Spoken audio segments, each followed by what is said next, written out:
सभी को सादर नमस्ते जी। आज आपको इस वीडियो में अश्वगंधा एवं अश्वगंधा औषधि से होने वाले सभी फायदे, जानकारियां एवं सेवन की विधि के बारे में सरलता से बताया जाएगा। हमारे इस YouTube चैनल पर आपको आयुर्वेदिक औषधियों की पूर्ण तरीके से बिल्कुल सही जानकारी दी जाती है। हमें पूरा भरोसा है कि आपको यह वीडियो देखने के बाद आयुर्वेदिक औषधि के लिए दूसरा वीडियो देखने की जरूरत नहीं होगी।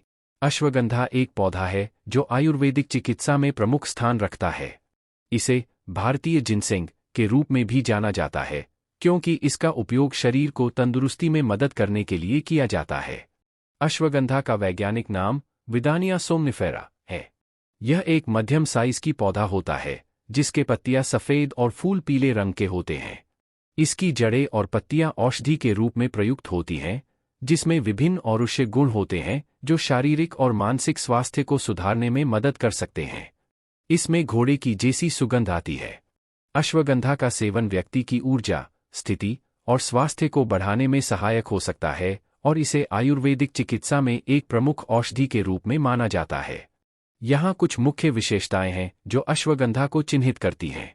1. पत्तियां। अश्वगंधा की पत्तियां लगभग 2 से 4 इंच लंबी होती हैं और विराजमान रहती हैं। इनका रंग हरित या गहरा होता है। 2. फूल। अश्वगंधा के फूल पीले या हल्के गुलाबी रंग के होते हैं और इसकी खुशबू मिष्ठा और सुगंधित होती है। 3. जड़ें। इसकी जड़ें बोरे की तरह होती हैं और इनका रंग सफेद या हल्का पीला होता है। ये जड़ें ही औषधि के रूप में उपयोग होती हैं। 4. सुगंध। अश्वगंधा का पौधा एक सुगंधित और मिष्ट खुशबू देता है, जिसे लोगों ने भारतीय जिनसेंग कहने का कारण माना है। अश्वगंधा को आयुर्वेदिक चिकित्सा में ऊर्जा और स्थैतिकता को बढ़ाने के लिए एक महत्वपूर्ण औषधि के रूप में माना जाता है। अश्वगंधा के लाभ एवं फायदे हैं। 1. स्ट्रेस कम करना। अश्वगंधा कैप्सूल या चूर्ण का सेवन स्ट्रेस और तनाव को कम करने में मदद कर सकता है। 2. तंतुमय सुधार। इसका उपयोग तंतुमय सुधार करने में किया जा सकता है और शरीर की क्षमता को बढ़ा सकता है। 3. ऊर्जा और ताकत बढ़ाना। अश्वगंधा कैप्सूल शारीरिक ऊर्जा को बढ़ाने और ताकत को मजबूत करने में मदद कर सकता है। 4. इम्यून सिस्टम को सुधारना। इसका सेवन इम्यून सिस्टम को मजबूत करने में सहायक हो सकता है। 5. मानसिक स्वास्थ्य में सुधार। अश्वगंधा कैप्सूल का सेवन मानसिक स्वास्थ्य को सुधारने में भी मदद कर सकता है, जैसे कि याददाश्त में सुधार और मानसिक स्थिति में सुधार। यह जरूरी है कि आप किसी भी आयुर्वेदिक या आयुर्वेदिक उपचार का सेवन करने से पहले अपने चिकित्सक से परामर्श करें।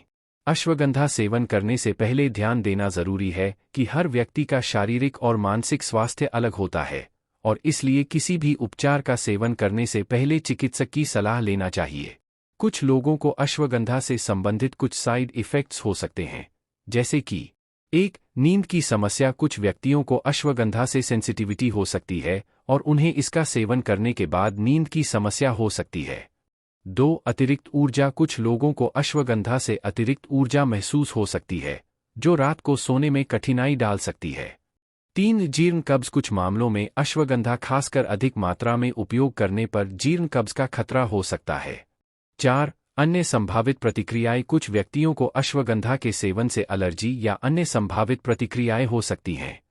सही मात्रा और सही तरीके से अश्वगंधा का सेवन करने के लिए चिकित्सक से सलाह लेना बेहद महत्वपूर्ण है। महिलाओं के लिए अश्वगंधा का प्रयोग कई स्वास्थ्य लाभ प्रदान कर सकता है। 1. हार्मोनल स्वास्थ्य। अश्वगंधा महिलाओं के हार्मोनल स्तर को संतुलित करने में मदद कर सकता है, जिससे मासिक धर्म और ओव्यूलेशन में सुधार हो सकता है। 2. स्ट्रेस और तंतु में सुधार। अश्वगंधा में मौजूद विशेष गुणस्तर के कारण यह स्ट्रेस कम करने में सहायक हो सकता है और तंतु में सुधार प्रदान कर सकता है। 3. ताकत और ऊर्जा की वृद्धि। अश्वगंधा महिलाओं को शारीरिक ताकत और ऊर्जा में वृद्धि करने में मदद कर सकता है। 4. याददाश्त में सुधार। इसका सेवन याददाश्त को बढ़ावा देने में सहायक हो सकता है, जो कई महिलाओं को जीवन के विभिन्न चरणों में लाभ पहुंचा सकता है। 5. मानसिक स्वास्थ्य। अश्वगंधा मानसिक स्वास्थ्य को सुधारने में मदद कर सकता है, जैसे कि मानसिक स्थिति में सुधार और तंतु में सकारात्मक परिवर्तन। परंतु किसी भी आयुर्वेदिक उपाय का सेवन करने से पहले चिकित्सक से सलाह लेना हमेशा अच्छा रहता है, खासकर गर्भवती महिलाएं और किसी भी विशेष चिकित्सा स्थिति में रहने वाले व्यक्ति के लिए। अश्वगंधा का सेवन करने का सामान्य तरीका निम्नलिखित हो सकता है। 1. कैप्सूल या तालाबी की स्वरूप में।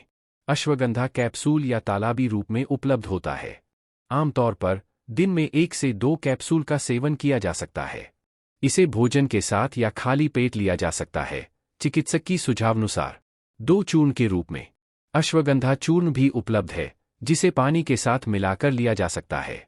सामान्यतः 1 से 2 ग्राम का चूर्ण दिन में 2 बार लिया जा सकता है। 3 रस या घृत के साथ अश्वगंधा रस या घृत के साथ लिया जा सकता है। इसके लिए चिकित्सक से सलाह लेना सबसे उत्तम है, खासकर यदि व्यक्ति किसी विशेष स्वास्थ्य समस्या का सामना कर रहा है। 4. अश्वगंधा चाय। अश्वगंधा की चाय बनाकर पी सकते हैं। इसके लिए अश्वगंधा चूर्ण को गर्म पानी में मिलाकर बनाएं और पीने से पहले मधु या शहद मिला सकता है। सबसे महत्वपूर्ण है कि आप अश्वगंधा का सेवन किसी भी रूप में करने से पहले अपने चिकित्सक से परामर्श करें, विशेषकर यदि आप किसी चिकित्सा स्थिति में हैं या गर्भवती हैं। अश्वगंधा का सेवन करने का समय व्यक्ति की आवश्यकताओं और उसकी आदतों के अनुसार भिन्न हो सकता है, लेकिन कुछ सामान्य दिशानिर्देश निम्नलिखित हैं। 1. खाली पेट या भोजन के साथ। कुछ लोग अश्वगंधा को खाली पेट लेते हैं, जबकि कुछ इसे भोजन के साथ लेना पसंद करते हैं। आमतौर पर यह भोजन से पहले या बाद में लिया जा सकता है। 2. रात्रि में सेवन। कुछ लोग अश्वगंधा को रात्रि में सोने से पहले लेते हैं, क्योंकि इसे सोने की गुणवत्ता में सुधार करने का कहा गया है। 3. सुबह का समय। कुछ लोग इसे सुबह का समय पर भी लेते हैं, ताकि उन्हें दिनभर की ऊर्जा और सकारात्मकता मिले। 4. चिकित्सक की सलाह। सबसे अच्छा है कि आप अश्वगंधा का सेवन करने की सही मात्रा और समय के लिए अपने चिकित्सक से परामर्श करें। व्यक्ति के उद्देश्यों, स्वास्थ्य स्थिति और आदतों के आधार पर सही समय और तरीके से अश्वगंधा का सेवन करना महत्वपूर्ण है। अश्वगंधा का प्रयोग करने के बाद हमें प्रतिदिन व्यायाम निश्चित रूप से करना चाहिए। अश्वगंधा का प्रयोग पुरुषों एवं महिलाओं दोनों के लिए ही वरदान स्वरूप होता है। ध्यान दें कि ये सुझाव सामान्य हैं और व्यक्तिगत स्वास्थ्य स्थिति पर निर्भर करते हैं, इसलिए हमेशा अपने डॉक्टर से परामर्श करें और उनकी मार्गदर्शन में चलें। आयुर्वेद से संबंधित सभी विशेष जानकारी के लिए आप हमारे YouTube चैनल को सब्सक्राइब करें, लाइक करें एवं अपने सभी साथी मित्रों के साथ शेयर भी अवश्य करें। आयुर्वेद से संबंधित अगर आपके मन में कोई भी प्रश्न हो तो आप हमें कमेंट सेक्शन में कमेंट करके अवश्य पूछ सकते हैं, और यह वीडियो आपको कैसा लगा इसके बारे में भी आवश्यक कमेंट करें, जिससे हम बिल्कुल 100% सही जानकारी आपके सामने समय पर लाते रहें। इस वीडियो को देखने के लिए एवं हमारे चैनल को सब्सक्राइब करने के लिए आपका बहुत बहुत धन्यवाद। फिर मिलते हैं ऐसे ही महत्वपूर्ण जानकारी के नए वीडियो के साथ। नमस्ते जी।